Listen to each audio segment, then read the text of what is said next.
नमः छात्रेभ्यः। आज संस्कृत भाषा के व्याकरण पर चर्चा करते हैं। भाषा शब्द भाष धातु से बनता है, जिसका मतलब होता है हृदय के भावों की अभिव्यक्ति के माध्यम को भाषा कहते हैं। किसी भी अभिव्यक्ति के माध्यम को भाषा कहते हैं। यह भाषा दो प्रकार से होती है। पहला सांकेतिक भाषा और दूसरा मौखिक भाषा। सांकेतिक भाषा के अनेक प्रकार हैं।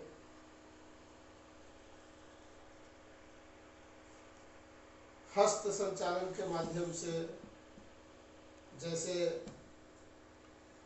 आओ, उठो, बैठ जाओ, जाओ, ये सांकेतिक भाषा है जो विविध अंगों के द्वारा, अंग संचालनों के द्वारा या अन्य भी प्रकार से व्यक्त किए जा सकते हैं, लेकिन वो पूर्ण नहीं थे। बाद में मौखिक भाषा का प्रचलन हुआ।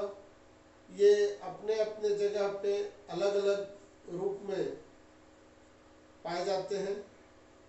हमारे यहाँ संस्कृत में भाषा की उत्पत्ति को नाद ब्रह्म की संज्ञा दी गई है। जैसे ईश्वर दो प्रकार के होते हैं, एक सगुण ब्रह्म और दूसरा निर्गुण ब्रह्म। सगुण और निर्गुण दोनों ब्रह्म बराबर ही हैं, केवल कथन में अंतर है। ठीक वैसे ही हमारे नाद ब्रह्म भी दो प्रकार के हैं, सगुण और निर्गुण। जैसे हम अवर्ण का उच्चारण करते हैं तो अवर्ण उच्चारण कर रहे हैं तब वो निर्गुण है, उसका कोई रूप रंग आकार प्रकार नहीं है। लेकिन यदि हम इसी को अ ऐसा लिख देते हैं तो ये सगुण हो गया। तो बोलने में और लिखने में कोई अंतर नहीं है, इसलिए ब्रह्म एक ही है कह दिया। ऐसे ही बोलने में अ और लिखने में अ, लिखने में वह सगुण हो गया और बोलने में निर्गुण हो गया। हमारी भाषा की ये परंपरा भगवान शंकर के डमरू से आरंभ हुआ है। नृत्यावसाने नटराज राजौ ननाद ढक्काम नव पंच बारान उद्धर्तु कामः सर्कादि सिद्धे एतद् विमर्शे शिवसूत्र जालम। भगवान शंकर ने नृत्य के अवसान में अपने डमरू को नव पंच बारान अर्थात 14 बार बजाया, जिससे 14 प्रकार की ध्वनियां उत्पन्न हुई। उन्हीं ध्वनियों को मूल आधार बनाकर सनक आदि ऋषियों ने व्याकरण की उत्पत्ति की। ये 14 सूत्रों को माहेश्वर सूत्र के नाम से जाना जाता है और यही माहेश्वर सूत्र हमारे संस्कृत का मूल आधार है। ये 14 सूत्र है अ, इ, उ, ण, आयुण, ऋ, लृ, क, ए,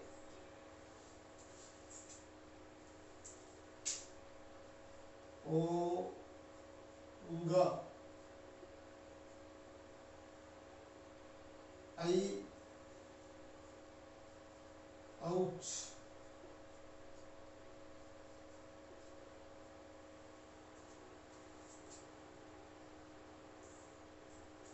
वरट,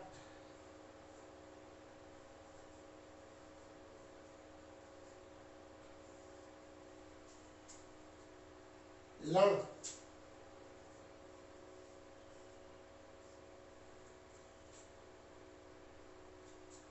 यमंगणम,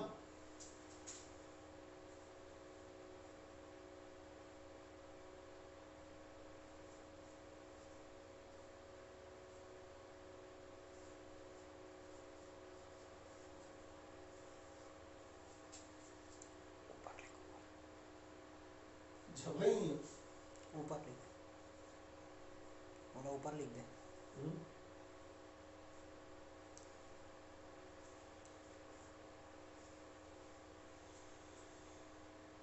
घट झक,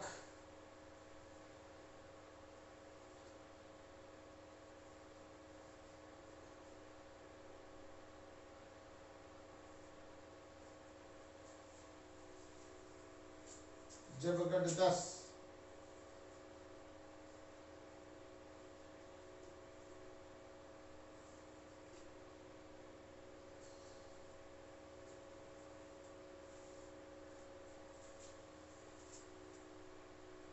खफा छठत चटताओ,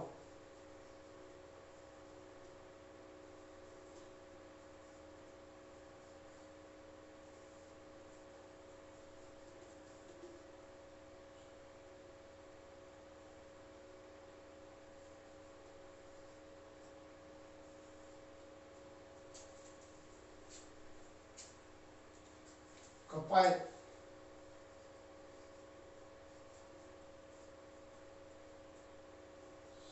स र और हल, 1 2 3 4 5 6 7 8 9 10 11 12 13 और 14, ये 14 सूत्र ही माहेश्वर सूत्र कहलाते हैं। इनमें का ऐसा मितामंतः अंत में जिनमें हल लगा हुआ, हल चिन्ह लगा हुआ है, उनका लोप हो जाता है। बाद में इसी के आधार पर पूरा व्याकरण निर्भर करता है, और यदि इस 14 सूत्रों को और इनके प्रत्याहार को समझ लिया जाए तो संस्कृत व्याकरण जानना बहुत आसान हो जाता है।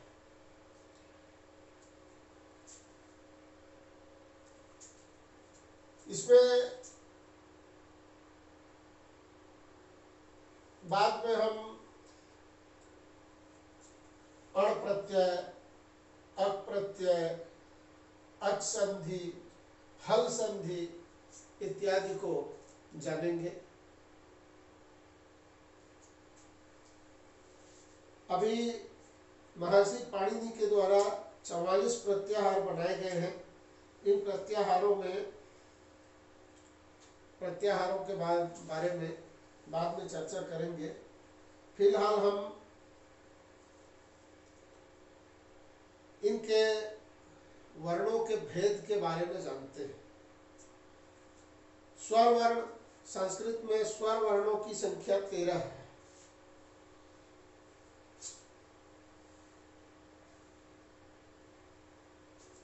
ध्वनियां ही स्वर है। ये 3 प्रकार के होते हैं स्वर। स्वर वर्ण, पहला ह्रस्व स्वर,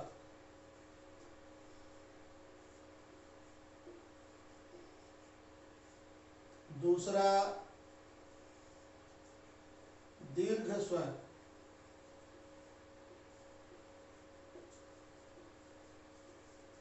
और तीसरा प्लुत स्वर।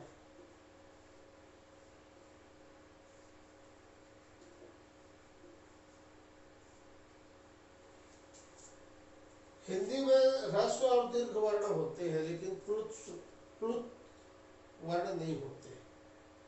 ह्रस्व जिसके उच्चारण में कम समय लगता है, इसे एक मात्रा के द्वारा दर्शाया जाता है, जैसे अ, ई। दीर्घ स्वर, इसके लिए दुगना समय लगता है। इसे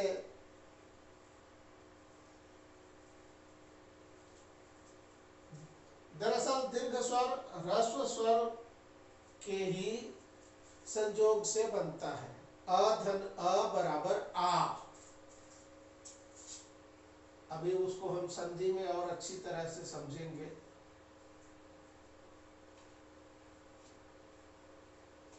वैसे ई धन ई बराबर ई, लेकिन प्लुत स्वर में 3 गुना समय लगता है। जैसे आओ, आओ, ऐसा उच्चारण करने पर 3 गुना समय लगता है, उसे प्लुत स्वर कहते हैं। इसका उच्चारण, इसका वर्णन हिंदी में नहीं मिलता है।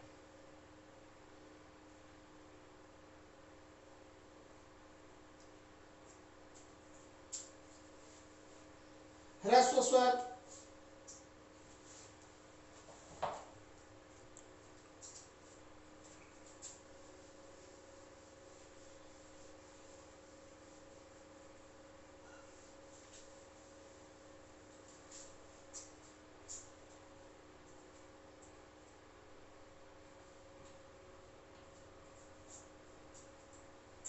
अ ई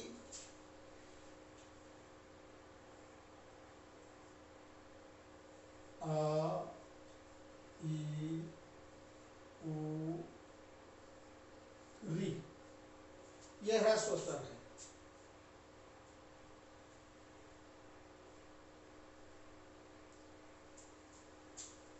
इसके मेल से आ,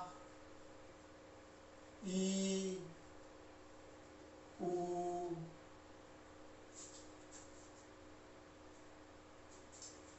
री, ए, ऐ, ओ,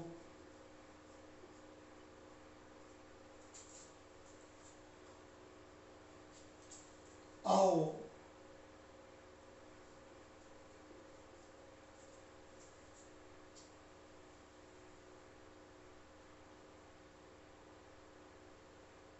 ये दीर्घ स्वर है।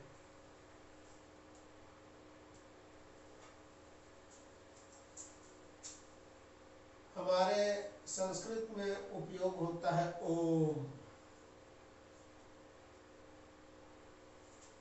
यह प्लुत स्वर है। हे राम,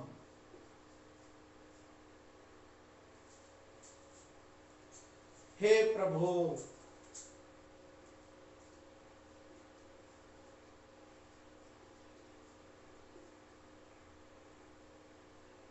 इत्यादि। तो स्वर जो वाग् यंत्रों के माध्यम से सीधे उच्चारित किए जाते हैं, स्वर कहलाते हैं। इसके 3 भेद हैं, ह्रस्व, दीर्घ, प्लुत। आई उरी ह्रस्व, आ ई उ री ए ऐ ओ औ। दीर्घ, ओम, हे राम, हे प्रभु, ये प्लुत स्वर है। व्यंजन वर्ण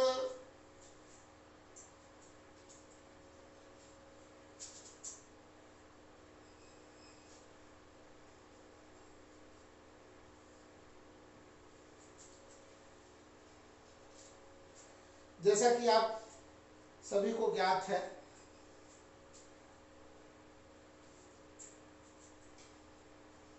इनका सीधे उच्चारण नहीं हो सकता।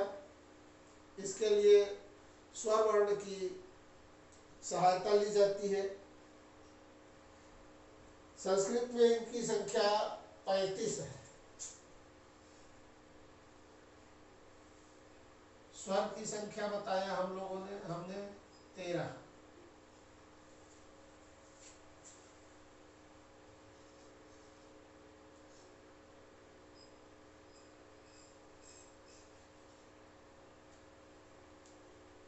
ये अपने उच्चारण के लिए उच्चारण स्थानों के आधार पर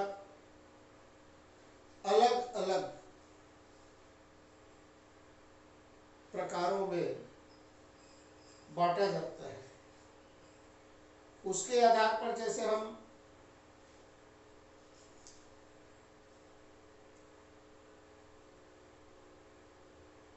स्पर्श व्यंजन, व्यंजन में स्पर्श व्यंजन,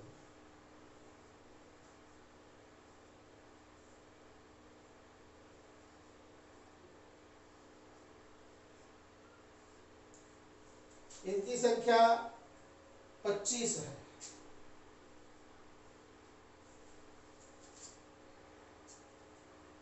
और इसके लिए हमारे बहुत अच्छा सूत्र है कुचु टू तु कु,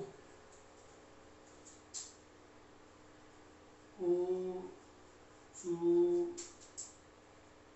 टू तू पु, या हिंदी में इसे कचट तप।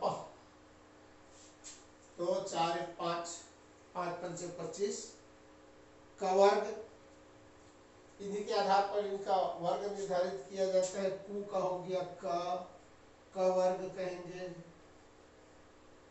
इसके अंतर्गत क, ख, ग, घ, अंग। ख वर्ग के अंतर्गत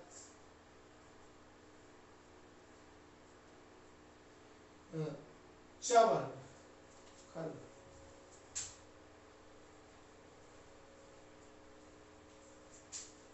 च वर्ग में च, छ,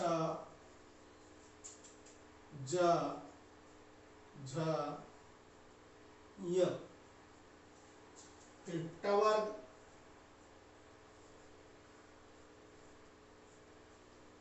ट, ठ, ड, ढ, ण। फिर त वर्ग,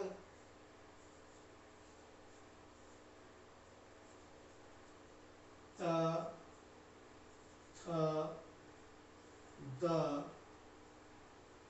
ध, न। प वर्ग,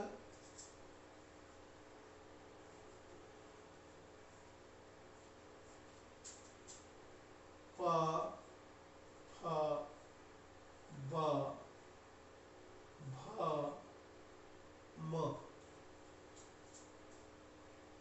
5 5 25, 5 वर्ग है। एक एक वर्ग में 5 5 वर्ण है। इस तरह से ये 5 5 25 वर्ण स्पर्श व्यंजन है। इसे स्पर्श इसलिए कहते हैं कि इनके उच्चारण में कहीं न कहीं, जैसे कि हम देखते हैं क कहने पर जीभ का ऊपर तालू से स्पर्श हो रहा है, वैसे ट कहने पर मूर्धा से स्पर्श हो रहा है, त कहने पर दांत से स्पर्श हो रहा है, प, फ, ब इनका उच्चारण करने से होठों का स्पर्श होता है। इसलिए ये स्पर्श वर्ण या स्पर्श व्यंजन कहलाते हैं। इनके बावजूद अंतस्थ वर्ण होते हैं। अंतस्थ व्यंजन कहते हैं य, र, ल, व। ये अंतस्थ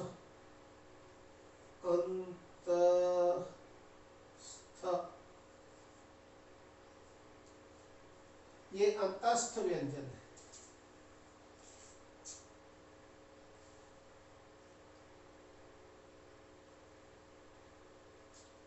संख्या 4 है, तो 25 और 4 29 हो गया।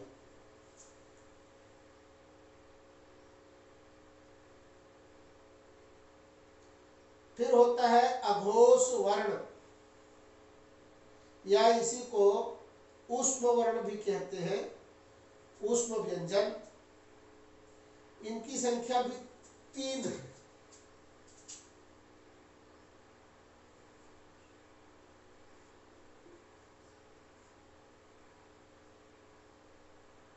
स, श और श।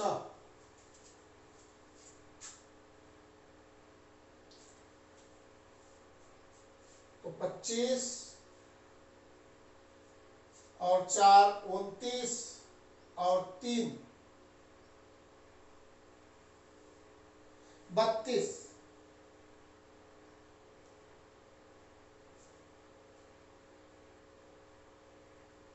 अघोष ऊष्म, ये है अघोष ऊष्म। और घोष ऊष्म, घोष ऊष्म व्यंजन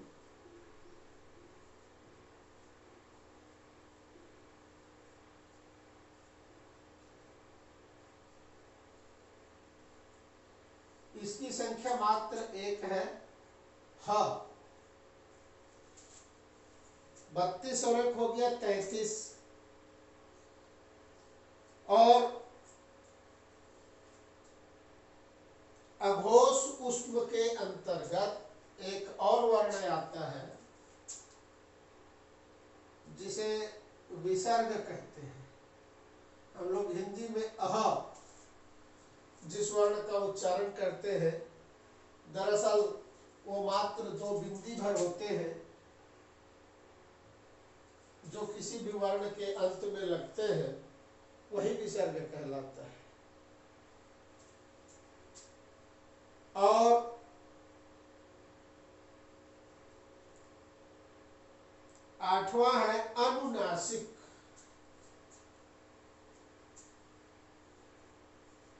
अनुनासिक,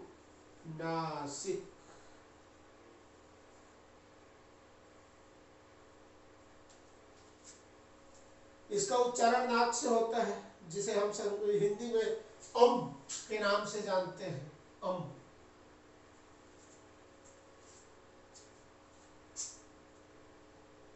इसका नाम संस्कृत में हम अनुस्वार कहते हैं इसे। तो इस तरह से पूरे व्यंजन वर्णों की संख्या 35 हो गई। अब इनके उच्चारण स्थलों के माध्यम से इन्हें पुनः भागों में बांटेंगे। अभी फिलहाल हमने देखा स्वर, व्यंजन। स्वर के 3 प्रकार, ह्रस्व स्वर, दीर्घ स्वर, प्लुत स्वर। और व्यंजन के स्पर्श व्यंजन, अंतस्थ व्यंजन, अनुनासिक व्यंजन, घोष ऊष्म, अघोष ऊष्म। इस तरह से 35 प्रकार। 13 और 35, 35 10 45 और 3 48। 48 वर्णों का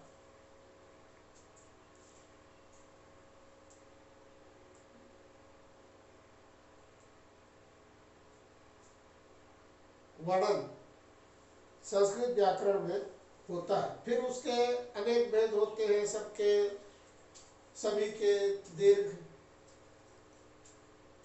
ह्रस्व, प्लुत, फिर सभी के अनुसार से युक्त, फिर अनेक वर्णों की संख्या हो जाती है। उच्चारण स्थल के आधार पर हम इन्हें पुनः विभक्त करेंगे।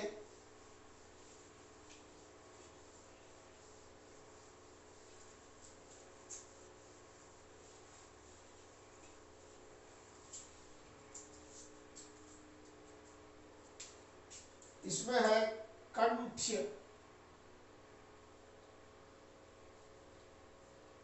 वे वर्ण जिनके उच्चारण सीधे कंठ से होते हैं वो कंठ्य कहलाते हैं। जैसे आ, क वर्ण,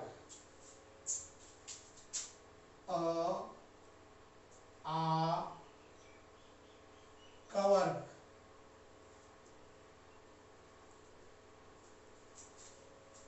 उच्चारण करते हैं और देखते हैं।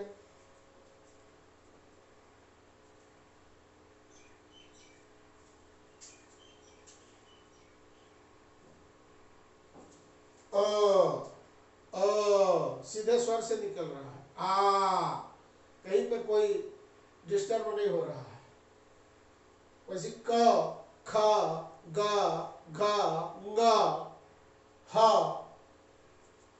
ये कंठ्य वर्ण है जिनका उच्चारण सीधे कंठ से होता है।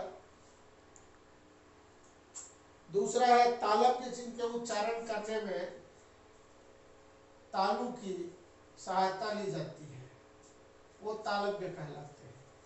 तालु की सहायता, इसमें ई,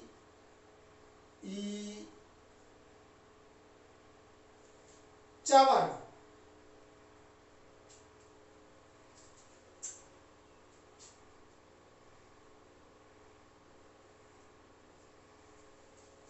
और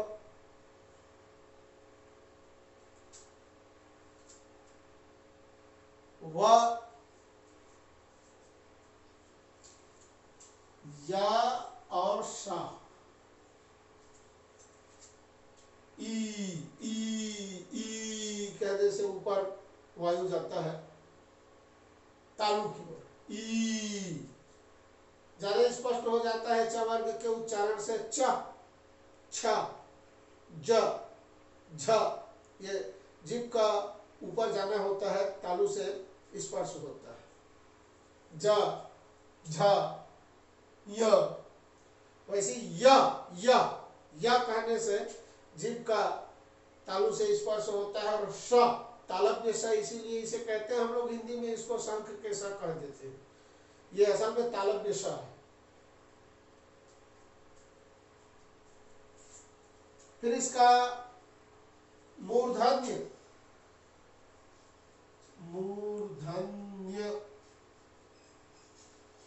मूर्धा के स्थान पर जिसका उच्चारण होता है उसे मूर्धन्य कहते हैं। री,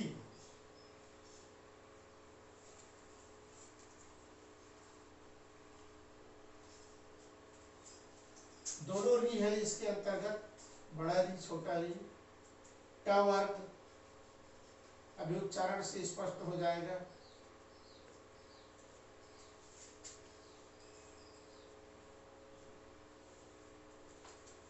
र और श,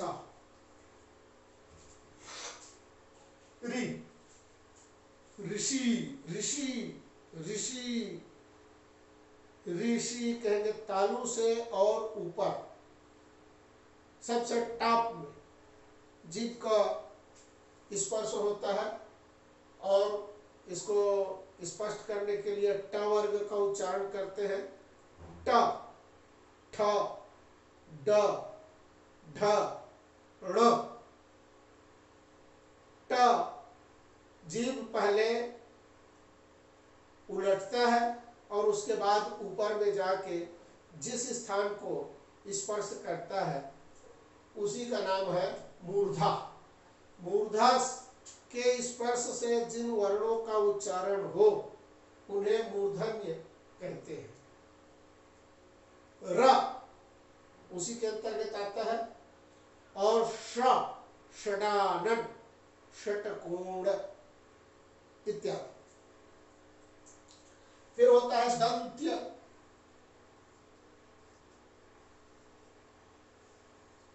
जिनके उच्चारण के लिए दांत की सहायता ली जाती है उसे दंत्य कहते हैं। इसके अंतर्गत लृ, लृ,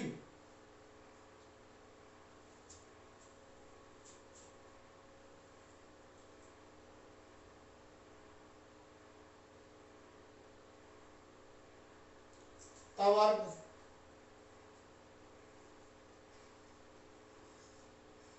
एक सा बच गया है हमारा।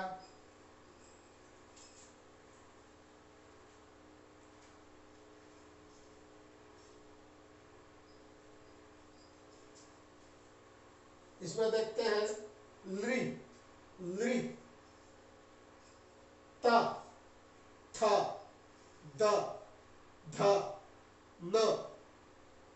इन वर्णों के उच्चारण करने में जीभ को दांत की आवश्यकता होती है, अर्थात दांत से स्पर्श होता है। स, जिसे हम लोग सरलता के साथ सड़क के साथ कहते हैं हिंदी में, इसका भी उच्चारण दांत के स्पर्श से होता है, इसलिए ये दंत्य वर्ण कहलाते हैं। ऐसे वर्ण जिनका उच्चारण ओठ की सहायता से होती है वो ओष्ठ्य कहलाते हैं।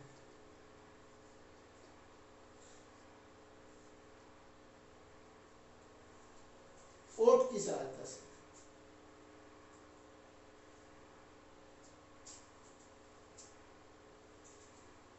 ऊ,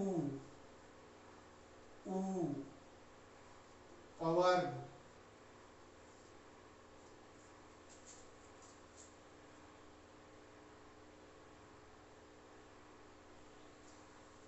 ऊ कहने से ओठ की आकार बदल जाती है। ऊ ज्यादा स्पष्ट करते हैं।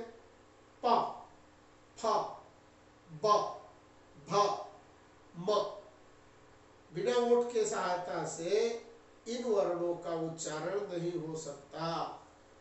इसीलिए जिन लोगों के ओठ में विकार होता है वो लोग इन वर्णों का उच्चारण नहीं कर पाते, या जिन जो खंडित ओठ वाले होते हैं उन लोगों के द्वारा इनका सही उच्चारण नहीं हो सकता है। फिर है कंठ तालव्य।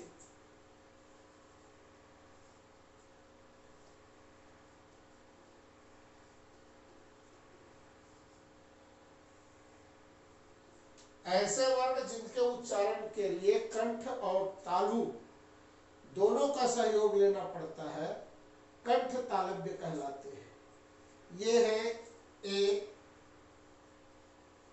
ऐ, ये ऐ, जिसे हिंदी में ऐ कहते हैं, ये दरअसल ऐ शब्द है, ऐ उच्चारण होता है इसका हमारे संस्कृत में।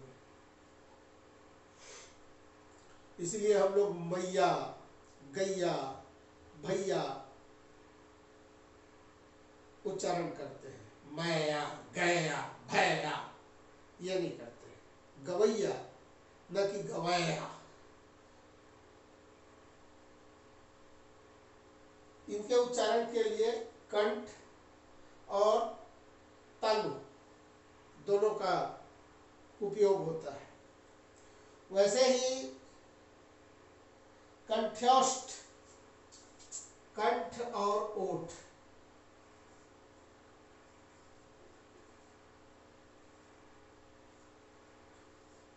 कंठ और ओठ दोनों के सहयोग से जो उच्चारण होता है वो कंठ्योष्ठ कहलाते हैं।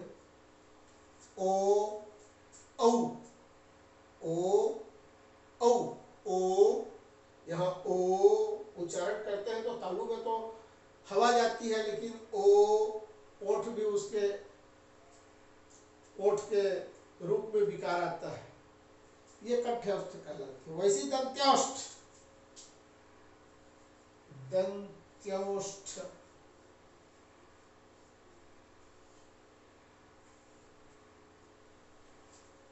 दांत और ओठ के सहयोग से उच्चारण किए जाने वाले शब्द दंत्योष्ठ कहलाते हैं। इसके अंतर्गत आता है व,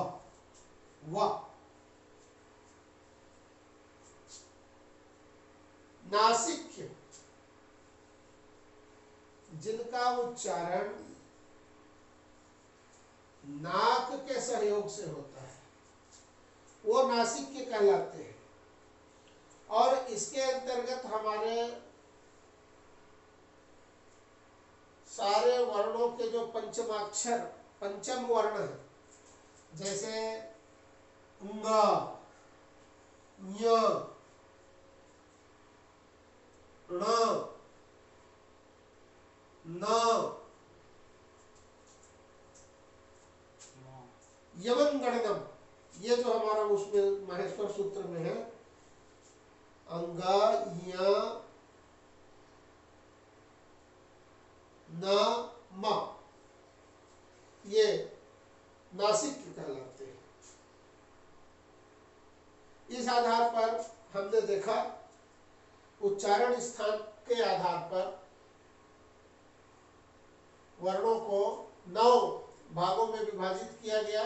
कंठ, दूसरा तालव्य, तीसरा मूर्धन्य, चौथा दंत्य, पांचवा ओष्ठ, छठवां कंठ तालव्य, सातवां कंठ्योष्ठ, आठवां दंत्योष्ठ और 9वां नासिक। और भी इसके भेद हैं। स्वर तंत्रियों के आधार पर घोष वर्ण, अघोष वर्ण,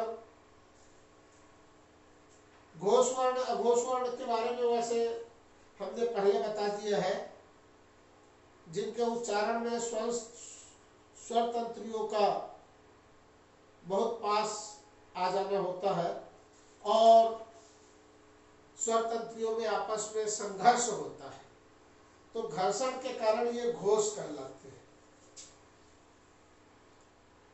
ये किसी भी वर्ग के तीसरा, चौथा और पांचवा वर्ण तथा ह होता है, घोष वर्ण।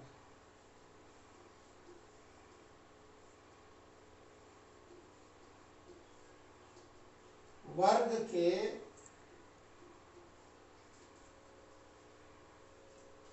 तीसरा, चौथा और पांचवा, जैसे क वर्ग ले लिए, क, ख पहला और दूसरा हो गया। अब ग, घ, अंग, क, घ, अंग,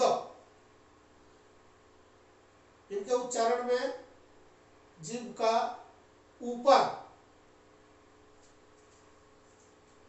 स्पर्श होता है, संघर्ष होता है, घर्षण होता है, इसलिए ये घोष वर्ण कहलाते हैं। अघोष वर्ण जिनके उच्चारण के लिए स्वर तंत्रियां खुली रहती है, किसी प्रकार की कोई संघर्ष नहीं होता है, घर्षण नहीं होता है, और ये वर्ग के प्रथम, द्वितीय वर्ण और विसर्ग होते हैं। अघोष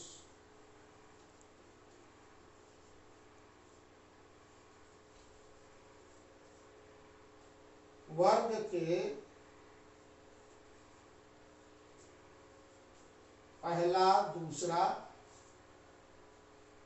और विसर्ग देखते हैं। क, च,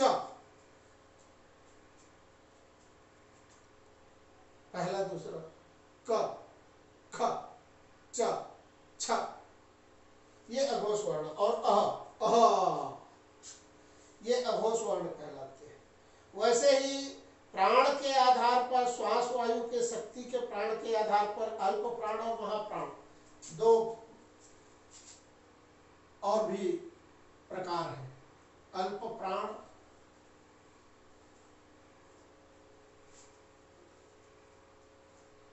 महाप्राण।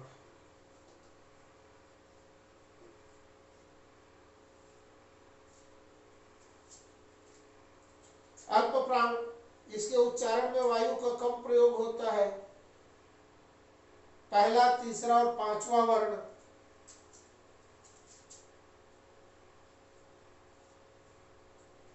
पहला क, ग, ग,